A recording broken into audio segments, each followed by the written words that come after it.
የአማራ ፖለቲከኞች፣ ጋዜጠኞች፣ አክቲቪስቶች እንዲሁም ሌሎች የህብረተሰብ ክፍሎች እንግዲህ ከተለያየ የወንጀል ጉዳይ ጋር በተያያዘ በእስር ላይ እንደሚገኙ ይታወቃል።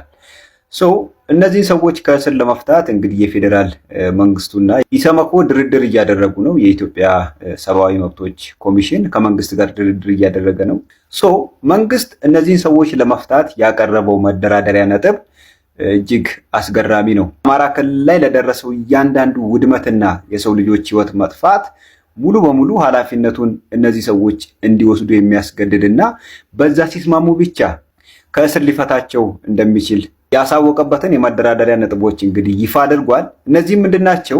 የመጀመሪያው በአማራ ክልል ለተፈጠረው የሰዎች ህይወት መጥፋት እንግዲህ አማራ ክልል ላይ በዚች 5 ዓመት እንኳን ምን ያህል ሰው እንደሞተ በፌዴራል መንግስቱና በታጣቂ ኃይሎች መካከል በሚደረገው ጦርነት ምን ያህል ሰዎች እንደሞቱና ምን ያህል ንብረት እንደወደመ የሚታወቅ ጉዳይ ነው። ለዚህ ሁሉ ውድመት ኃላፊነቱን እነዚህ ሰዎች እንዲወስዱ ወይም ደግሞ ለዚህ ሁሉ ጥፋት ተጠያቂዎቹ እኛ ነን ብለው እንዲያምኑ ያስገድዳል። የመጀመሪያው። ሁለተኛው ምንድነው?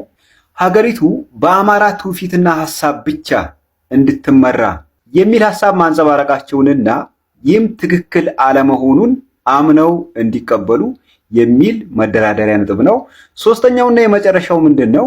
ያለ አግባብ የተወሰዱ የአማራ ርስቶች ወይም ደግሞ የአማራ መሬቶች እንዲመለሱልን ብለው መታገላቸውንና ይህንንም ሐሳብ ማንጸባረቃቸው ስህተት መሆኑና ወንጀል መሆኑንም ጭምር አምነው ሰነዱ ላይ ሲፈርሙ ብቻ መንግስት ለእነዚህ ሰዎች ነፃነትን እንደሚሰጥ መደራደሪያ ነጥቦቹን አቅርቧል። ፖሊስ መርምሮ ያልደረሰበትን ወንጀል ተከሳሾቹ ወንጀላችንን አምነናል፣ ለዚህ ሁሉ ነገር ኃላፊነት እኛ እንወስዳለን ብለው ሲያምኑ ብቻ ከእስር እንደሚለቀቁ መንግስት መደራደሪያ ነጥብ ይዞ ቀርቧል። እነዚህ ሰዎች ይህንን ወንጀል ከፈጸሙና ማስረጃ ከተገኘባቸው ለምን ይለቀቃሉ? ማስረጃ፣ ታንጂብል የሆነ ማስረጃ እንደዚህ ማለታቸውን እነዚህን ሐሳቦች መግለጻቸውም ስህተት መሆኑን የሚያረጋግጥ የህግ አንቀጽ በመጥቀስ ተመጣጣኝና ተገቢውን ፍርድ መስጠት እንጂ ወንጀላችሁን ካመናችሁ ትለቀቃላችሁ፣ ለዚህ ነገር ኃላፊነት ከወሰዳችሁ ትለቀቃላችሁ ዘን እነዚህ ሰዎች ይህንን ነገር አምነው ከፈረሙ መንግስት ከደሙ ንጹህ ነኝ ብሎ እጁን ሊታጠብ ያዘጋጀው ሰነድና መደራደሪያ ነው ብዬ ነው እኔ በበኩሌ ማምነው። በምንም መስፈርት ትክክል ነው ብዬ አላስብም። በእርግጥ ይህንን ጉዳይ እየፈረሙ ያሉ አንዳንድ የታሰሩ ግለሰቦች እንዳሉ በተጨባጭ የተደረሰበት ነገር ነው። ግን አብዛኞቹና ዋና ዋናዎቹ የሚባሉት ተከሳሾች እስካሁን እዚህ ጉዳይ ላይ ከመፈረም ተቆጥበዋል። ግን መንግስት እንደ መንግስት ይዞ የቀረበው መደራደሪያ በፍጹም ትክክል ነው ብዬ አላስብም።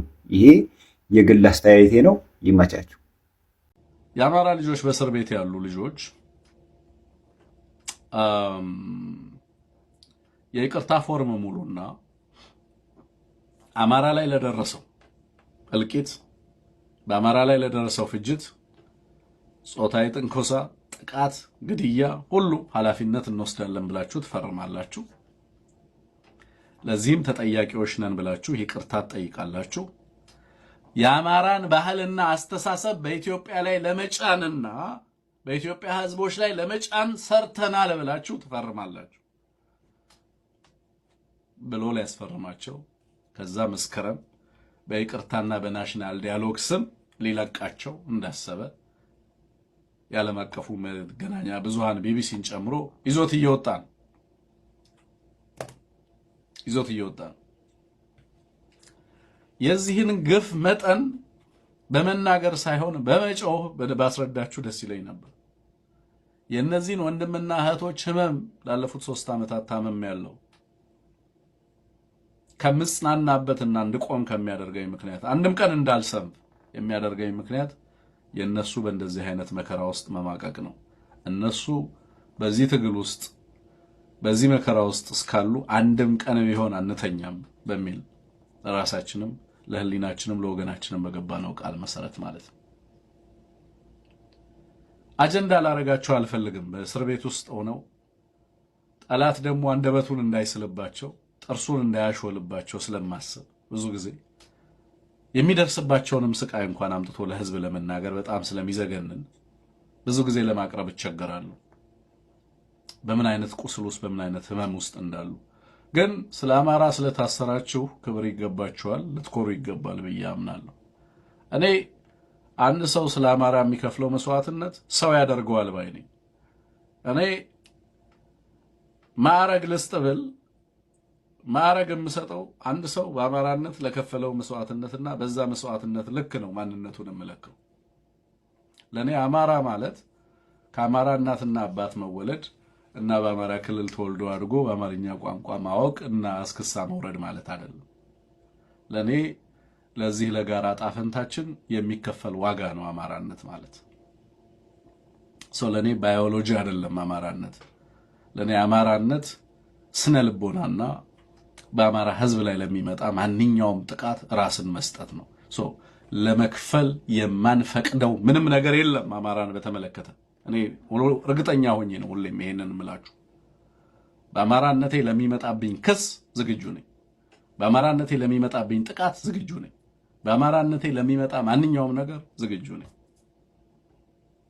በዛ ደረጃ ህሊናዬ ራሴን እነዚህ ጓዶች ፈርሙ ተባሉ። አብዛኛው ሰው በእንደነሱ አይነት ጥቃት ውስጥ ቢሆን እዛ ቦታና እዛ ቦታ ላይ ቢገኝ በእነዚህ ክፉዎች እጅ ቢወድቅ በየዕለቱ ቢዛትበትና ቢሰደብ ቢተፋበት አጥንትን የሚኮሰው በተደጋጋሚ የሰማነው ነገር ምንድነው? ፍርድ ቤት ላይ ከሚደርስብን ድብደባ ከሚደርስብን እንግልት ህመምና ስቃይ በላይ የሚሰድቡን ስድብ አጥንታችንን በየዕለቱ ስሜታችንና አጥንታችንን ይጎዳዋል ይሉ ነበር። የሚሰድቡን ስድብ ነው የሚሉት ሁሉም ፍርድ ቤት ቀርበው ተናግረዋል። ስድቡ ያማል ነው የሚሉት። ከአዋሽ ጀምሮ ቂሊንጦም ሆነ አባ ሳሙኤል በየቦታው ማዕከላዊን ጨምሮ የአማራ ልጆችን ሲያስገቡ ከሁሉም በላይ ከድብደባውም ከምኑም በላይ ስድቡ መልሶ ለህዝብ ለመናገር በጣም የሚዘገነን ስለሚሆን መናገር ይከብዳል። የከበደን ህመሙን አይደለም ይላሉ። የከበደን ረሃቡን መቋቋም፣ ሙቀቱን መቋቋም፣ እንግልቱን ዛች የከበደን ስድቡ ነው የሚሉት ብዙ ጊዜ እና ያው በመጽሐፍ ቅዱስ ብዙ ጊዜ ጳውሎስንና ሲላስን ነው የማስበው። እነዚህ ወንድሞችና እህቶችን ሳስብ ስለማን ሲሉ እንደተተፋባቸው እነሱም ያውቃሉ። ስለምን ሲባል እንደተዋረዱ፣ እንደተሰደቡ፣ እንደሚዘለፉ፣ በዚህ ደረጃ እንደሚኖሩ ሁላችንም እናውቃለን። እና እንኳንም ይሄን መከራ ግን ተቀበላችሁ እላለሁ አንዳንዴ ሳስበው። ምክንያቱም በዚህ መንገድ ነው ያው መሪ የሚፈጠሩ። ለአማራነት ዋጋ ያልከፈለ ሰው አማራ ሊመራ አይገባም። ማንም ሰው አማራን የሚመራው በከፈለው ዋጋ በከፈለው መስዋዕትነት በአማራና ለአማራ የሚታመን ሰው በእኔ እምነት ለአማራ በከፈለው ዋጋ ነው። እዛ ልክ ነው። መሪ የሚፈጠረው በሚከፍለው ዋጋ ልክ ነው። እነዚህ ልጆች አብዮተኞች ናቸው። የአማራ ትውልድ ተስፋዎች ናቸው። አካላቸውንና ስድብ ስቴን ሆኖ ሊቀር የሚችል ስድብ ልትሰድባቸው ትችላለህ። እነሱ ታስረው ነው እኛ ነፃ ያወጣ ነው። ለዚህ ነው የምንታገለው። እነሱን ብትፈታ እኔ ትግል ላቆም እችላለሁ። እንድንጸና ያደረገን የነሱ ሕያው መስዋዕትነት የሚከፍሉት ዋጋ በየዕለቱ ነው። በመሬት ላይ በእስር ቤት ውስጥ ያሉ እንመለስ። አዲስ አበባ የኔ ነው የሚል ጽንፈኛ ኃይል ተፈጠረ። ይህንን ደግሞ አንቀበልም ብለን አቋም የያዝነው እኛ ነን። የአማራን ሕዝብ መብትና ጥቅም አሳልፈን በመስጠት ከማንም ጋር አንደራደር። በነገራችን ላይ ስንታገልኛ ለአማራም እንታገላለን፣ ለመላ ኢትዮጵያም እንታገላለን። እኛ የነዛ ታሪክ ሰሪ ልጆች ነን። አዲስ አበባ ላይ የተነሳው ውዝግብ በልዩ ጥቅም ምክንያት አይደለም፣ በባለቤትነት ምክንያት ነው። አዲስ አበባ የኔ ነው የሚል ጽንፈኛ ኃይል ተፈጠረ። ይህንን ደግሞ አንቀበልም ብለን አቋም የያዝነው እኛ ነን። አዲስ አበባ የአዲስ አበባዎች የኢትዮጵያ ህዝቦች እና የሀገሪቱ ዋና ከተማና መናገሻ እንዲሁም የአፍሪካ መዲና ናት።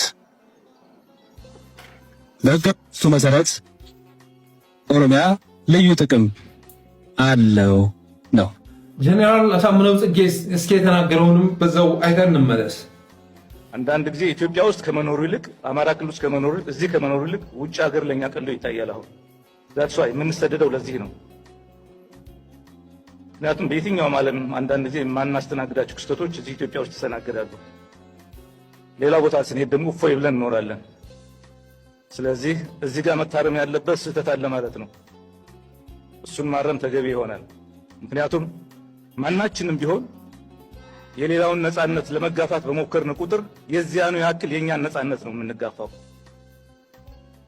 አንዳንድ ጊዜ ተስፋ የቆረጠ ማህበረሰብ ስንፈጥር ተስፋ ያላቸውን ድርጅቶችና ህልሞች ሁሉ ነው አብሮ የሚያመክነው። ስለዚህ ተስፋ የቆረጡ ወጣቶችን፣ የተማሩ ወንድሞቻችን በምንም ይሁን በምን በታሪክ አጋጣሚ የተገናኙቻቸው ወገኖቻችን በሙሉ አቅፎ የሚይዝ የሚያስተባብር ሁኔታ መፍጠር በእጅጉ ጠቃሚ ነው። ለሁላችንም ማለት ነው፣ በእጅጉ ጠቃሚ ነው። እንደሰማችሁት ነው እንግዲህ ዶክተር አምባቸው በአዲስ አበባ ጉዳይ በፍጹም አንጠራጠርም። የአዲስ አበባ ጉዳይ ቀይ መስመር ነው። አዲስ አበባ የኢትዮጵያ ዋና ከተማ ናት፣ የአፍሪካ ህብረት መቀመጫ ናት በማለት እቅጩን ሲናገር ነበር እና ይህንን ጉዳይ የአንድ ክልል ለማድረግ ጥረት እየተደረገ ቢሆንም የምንጠራጠርበት አይደለም በማለት ተናግሮ ነበር።